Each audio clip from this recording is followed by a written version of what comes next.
파사현정의 뜻은 이것입니다. 그릇된 것을 깨트려 없애고 바른 것을 드러낸다라는 의미입니다.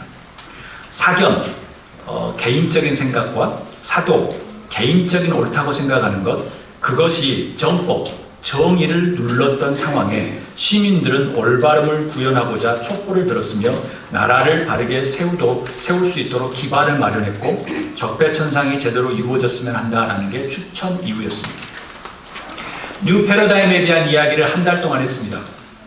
긍휼과 헤아림, 또 그리고 긍휼과 헤아림의 또 다른 이름 용서에 대한 여정을 떠나신 여러분을 축복합니다. 긍휼과 헤아림에 대한 내용은 모두 영원한 나라, 천국에 관한 내용이 주를 이룹니다. 그래서 그대로 따라하지 않으셔도 괜찮습니다. 그렇지만 만약 영원한 나라를 가고 싶으시면 패러다임을 바꾸셔야 할 겁니다. 왜냐하면 그 패러다임은 오로지 영원한 나라를 이야기할 때마다 꼭 긍휼과 헤아림에 대한 이야기를 나눕니다. 오늘 본문은 성서에서 백미라고 하는 산상수훈에 대한 내용입니다. 기독교의 황금률을 칭할 때 꼭 등장해야만 하는 구절들이 산상수훈에 모두 있죠. 그만큼 중요하다는 겁니다. 정답은 왜 오늘 본문과 같은 산상수훈의 주옥과 같은 그리고 감동적인 구절들이 많을까? 왜 많은 사람들이 그런 은혜를 받을까? 지금도 가슴을 떨리게 할까? 그 이유는 정답은 이겁니다. 파사현정의 마음이었기 때문에 그렇습니다. 산상수훈의 말씀은 예수 그리스도의 구약과 율법, 인과 음보의 사상과 세상적인 논리로 가득 찬 이스라엘 사회에 파사현정하고 싶다라는 예수님의 지금 마음이 들어간 겁니다. 또한 이 주옥과 같은 말씀을 경청했던 사람들조차도 자기들도 파사현정의 마음으로 기다렸기 때문에 자기들에게는 막 너무나도 좋은 거예요. 그동안 수천 년 가르쳤던 율법하고 너무 다른 내용을 예수님이 말씀하시니까 너무나도 기분이 좋았던 것이죠. 왜냐하면 메시아를 기다리고 있었기 때문에 그렇습니다. 그러기에 예수님의 말씀은 2000년 전이었지만 당소 무소불위의 힘을 가지고 있었던 바리새인들과 사두개인들과 정치인들과 많은 리더그룹, 보통 사람 이상 중상의 클래스, 그 사람들에게는 예수님의 파사현정과 같은 말씀은 눈의 가시였습니다. 그래서 성서에서 자주 등장하는 표현이 있습니다. 그들이 예수를 죽이려고 모의하더라 라는 말이에요. 왜냐하면 눈의 가시였기 때문에 죽이고 싶었겠죠. 그들은 예수님의 말씀을 그들의 사회를 뒤흔들고 정복하려는 세력으로 몰아세웠습니다. 더 빨리 죽이기 위해서. 그리고 죽이려고 모의했습니다. 끝내 그들은 성공했습니다. 그들은 예수 그리스도를 십자가에 처형시켰습니다. 그런데 세상은 꼴찌가 먼저가 되고 먼저가 나중이 되죠. 이 모든 것을 참고 견디셨고 십자가에 돌아가셨던 예수 그리스도는 만루 홈런을 치시고 부활하셨습니다. 다 함께 우리 35절, 36절 말씀을 읽도록 하겠습니다. 그러나 너희는 너희 원수를 사랑하고 좋게 대하여 주고 또 아무것도 바라지 말고 꾸어주어라. 그리하면 너희는 큰 상을 받을 것이요 더없이 높으신 분의 아들이 될 것이다. 그분은 은혜를 모르는 사람들과 악한 사람들에게도 인자하시다. 너희의 아버지께서 자비로우신 것 같이 너희도 자비로운 사람이 되어라 라는 말씀입니다. 파사현정의 마음으로 거대한 이스라엘의 세력들을 대면하셨던, 그리고 예수님은 하실 수 없어서 죽을 수밖에 없었던 그 예수님은 어떤 말씀을 그렇게 하고 싶으셨을까요? 어떤 말씀을 그렇게 하고 싶으셨을까요? 다 함께 따라합니다. 첫 번째, 역지사지하라. Put yourself in someone else's shoes. 역지사지하라는 겁니다. 중국에 우왕과 후직이라는 사람이 있었습니다.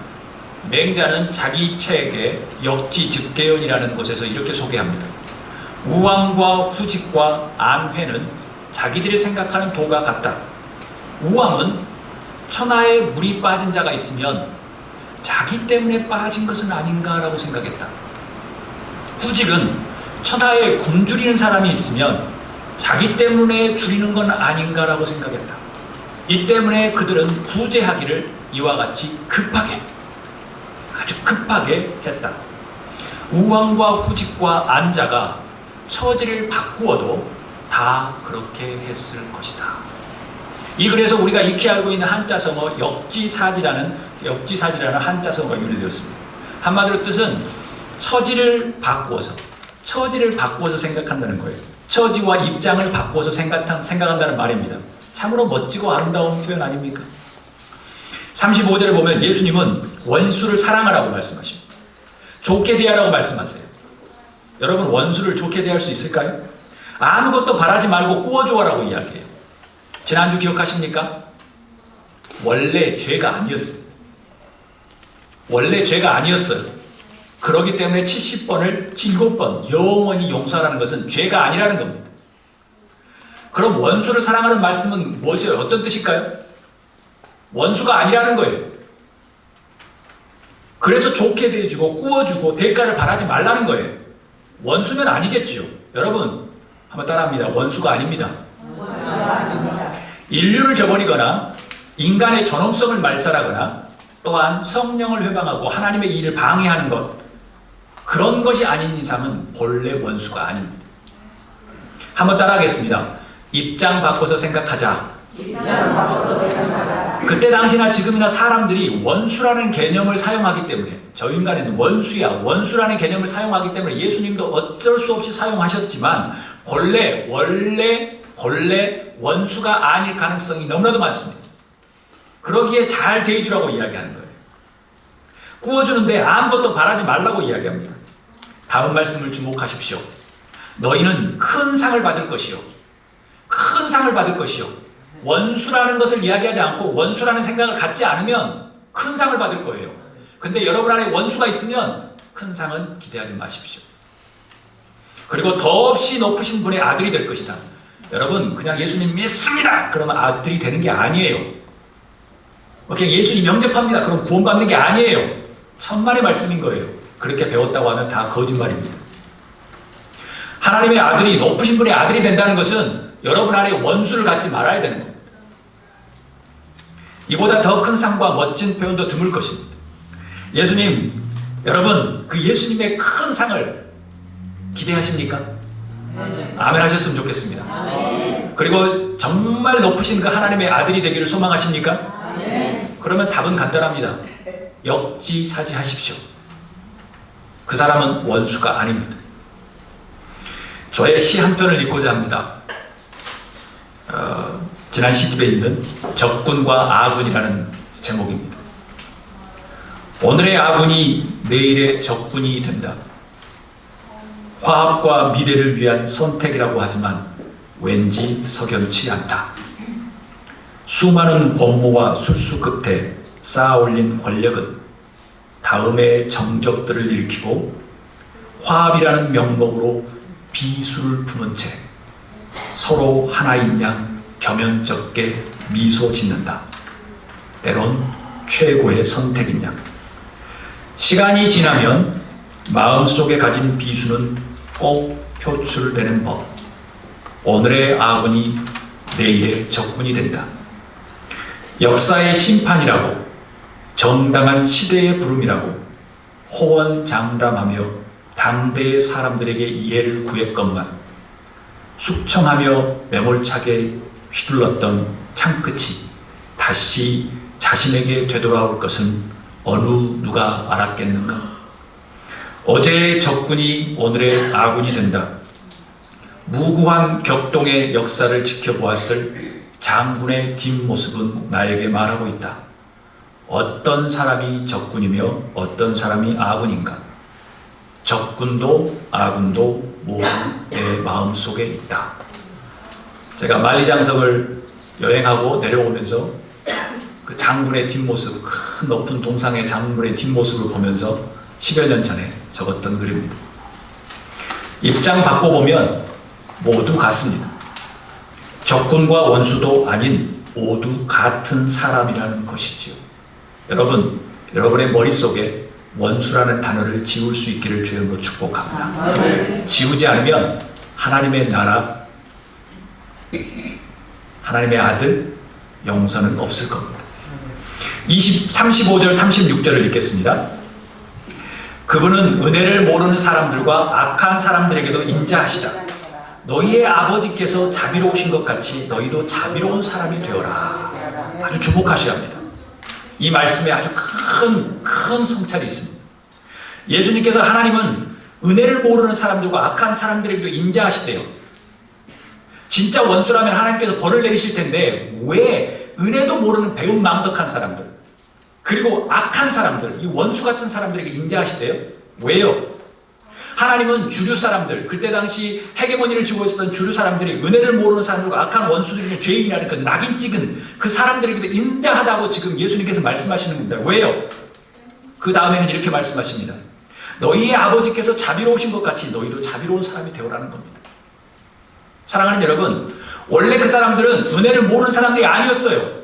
악한 사람이 아니었어요. 그때 당시 힘있고 돈 있고 능력 있던 사람들이 그 사람들은 나쁘다고 낙인을 찍은 거예요. 근데 예수님은 아닌 거예요. 너희 생각이 잘못됐다고 이야기한 겁니다. 그 사람들은 악한 사람도 아니고 나쁜 사람도 아니야. 하나님은 그 사람들에게 인자하게 대한다는 거예요. 왜냐하면 하나님은 자비시오기 때문에. 인류를 사람을 죽이고 성령을 해방하는 그 사람이었으면 하나님도 벌을 내리시겠죠.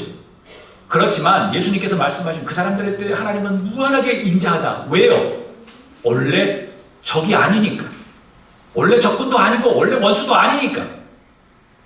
바꿔 말하면 하나님이 긍휼하신 것 같이 여러분도 저도 긍휼한 사람이 되라는 겁니다. 마음속에 긍휼과 헤아림이 가득 차면, 용서의 문화가 가득 차면 원수라는 단어도 사용하지 않을 텐데. 사랑하는 여러분, 예수님은 역지사지를 행하신 분이셨습니다. 예수님은 아주 마음을 바꿔가면서 이해하셨습니다. 세상 사람들이 남편이 몇 명이네, 죄를 지었네, 작년에 뭐네 이야기했을 때 예수님은 전혀 뭐라고 하지 않으셨습니다. 입장 바꿔놓고 나도 너에게 할 말이 없다. 너의 믿음대로 될지어다 라고 말씀하셨습니다. 예수님의 팔로워, 예수님을 따르는 제자 여러분과 저는 역지의 사지의 삶을 살아야 되지 않겠습니까? 아멘. 만약 역지사지가 되지 않으면 절대 자비한 사람이 되기는 쉽지 않을 터 역지사지의 신앙만이 될 수 있기를 주의 이름으로 축복합니다. 하나님께 자비하시기에, 하나님께서 자비하신 분이시기에 우리도 자비한 신앙이 되어야 되지 않겠습니까?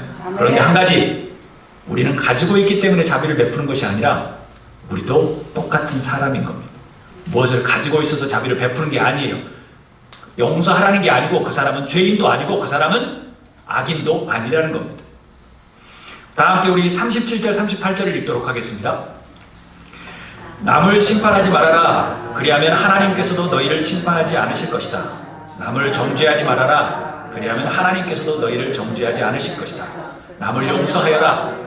그리하면 하나님께서도 너희를 용서하실 것이다. 남에게 주어라. 그리하면 하나님께서도 너희에게 주실 것이니 되를 누르고 흔들어서 넘치도록 후하게 되어서 너희 품에 안겨주실 것이다. 너희가 되질하여 주는 그 되로 너희에게 도로 되어서 주실 것이다. 아멘. 멋진 표현 아닙니까? 이 진리가 여러분의 삶을 통째로 흔들 수 있기를 주님으로 축복합니다. 아멘. 역지사지의 예수님께서 무엇이라고 말씀하십니까? 자, 한번 따라해 보겠습니다. 두 번째, 흘러보내라. 흘러보내라. 흘러보내라. 흘러보내라. Let it overflow. 제가 flow라고 하고 싶었었는데 조금 더 overflow라고 하면 좋을 것 같았어요. 넘쳐 흐르는 거. 예수님께서 지금 뭐라고 이야기하냐면 이 불 두 가지나 하지 말고 이 행 두 가지나 하라는 거예요. 뭘 하지 말라는 거죠? 심판과 정죄를 하지 말라는 겁니다. 너무나도 명쾌한 예수님의 말씀입니다. 이 세상의 학문은 심판과 정죄를 통해서 이 학문은 이루어졌어요. 과학은 발전했어요. 그런데 예수님은 하지 말라는 거예요. 똑똑한 척 하지 말라는 겁니다. 다 아는 것처럼 하지 말라는 거예요. 그냥 입을 닫으라는 거죠. 비판과 정죄하지 말라는 겁니다.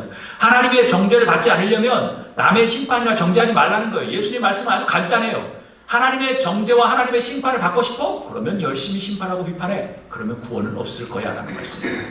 사랑하는 여러분, 대신에 용서하라고 말씀하십니다. 왜요? 하나님의 용서를 원한다면. 성경은 너무나도 심플하고 너무나도 원리가 간단합니다. 또한 남에게 주어라고 이야기해요. 그럼 하나님께서 어떻게 주신다고요? 누르고 흔들고 후하게 해주시되 우리 품에 안겨주실 것이라고 이야기해요. 예수님 표현이 너무 멋지지 않습니까? 너희 품에 그냥 가져다 주겠대요. 딜리버리를 집 앞에 그냥 품에다 가져다 주겠대요. 그런데 중요한 건 뭐죠? 주라는 겁니다. 사랑하는 여러분, 흘러보내라는 의미가 무엇일까요? 심판과 정죄의 그 문화와 라이프 스타일에서 이제 떠나야 될 시기입니다. 옆에서 뭐 심판하고 정죄하고 막 잘난 척하면 속으로 다 그러잖아요. 니나 잘해. 요즘 세상은 다 그래요. 근데 뭐하러 그런 말씀을 하세요? 뭐하러 꼬집어요? 근데 중요한 건 그 사람의 속으로 해, 니나 잘해 라고 이야기 들을지 모르지만 나중에 하나님 앞에 가서는 당신들이, 저 같은 사람들, 여러분들이 심판과 정죄를 받을 거예요. 사랑하는 여러분, 떠나보내십시오. 비판과 정죄라는 단어, 그런 문화를 떠나보내십시오. 어른들은 왜 구원을 못 받는 줄 아세요? 언어 중에 100%가 남 이야기만 하니까. 남 이야기만 하니까. 뭐가 그렇게 잘났는데 이렇게 남 이야기를 많이 하죠? 여러분, 그러면 하나님 앞에 구원을 받을 수 없어요. 간단한 겁니다. 너무나도 심플해요. 이제 심판과 정죄의 우물을 흘러보내라는 거예요. 제발 좀 가지고 있지 말고 우리 안에 심판과 정죄라는 단어와 생각과 아집과 착각과 편견과 오만과 비판을 그렇게 머물러 있다고 하면 절대로 우리는 용서를 받을 수가 없어요. 너무나도 정확한 말씀입니다. 그리고 예수님께서 말씀하신 남에게 주어라는 말씀을 따를 수도 없습니다. 왠 줄 아세요? 마음속에 가지고 있는 게 이렇게 있는데 어떻게 남에게 준다는 말이 있어요. 주면 아마 절대 우위적인 뭐 용서나 싫은데 그냥 내가 봐준다, 돈이나 좀 먹고 가라, 아니면 에이 내가 봐준다, 이 정도겠죠. 예수님은 중심을 보시는 분이십니다. 끝입니다.